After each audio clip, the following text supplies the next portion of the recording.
एक गांव में एक लालची कुत्ता रहता था। वह गांव में घूम घूम कर खाने की तलाश करता था। वह इतना लालची था कि उसे जितना भी खाने के लिए मिलता था उसे कम ही लगता था।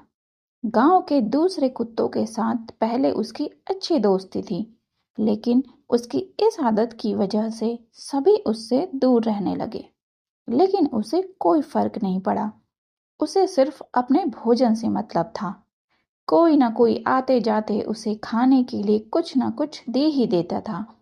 उसे जो खाने को मिलता उसे वो अकेले ही चट कर जाता।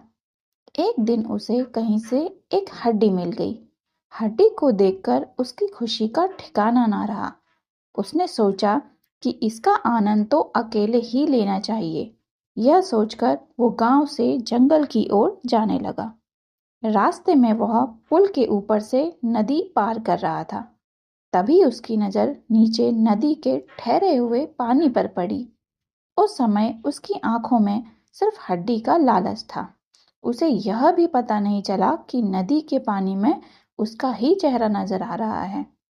उसे लगा कि कोई नीचे एक कुत्ता है जिसके पास एक और हड्डी है। उसने सोचा कि क्यों ना उसकी भी हड्डी छीन लूं, तो मेरे पास दो हड्डियां हो जाएंगी। फिर मैं एक साथ दो हड्डियों को मजे से खा सकूंगा। ऐसा सोचकर वह जैसे ही पानी में कूदा, उसके मुंह से हड्डी सीधे नदी में जा गिरी। मुंह से छूटकर हड्डी के पानी में गिरते ही कुत्ते को होश आया और उसे अपने किए पर पछतावा हुआ। इस कहानी से हमें यह सीख मिलती है कि हमें कभी भी लालच नहीं करना चाहिए। लालच करने से हमारा ही नुकसान होता है।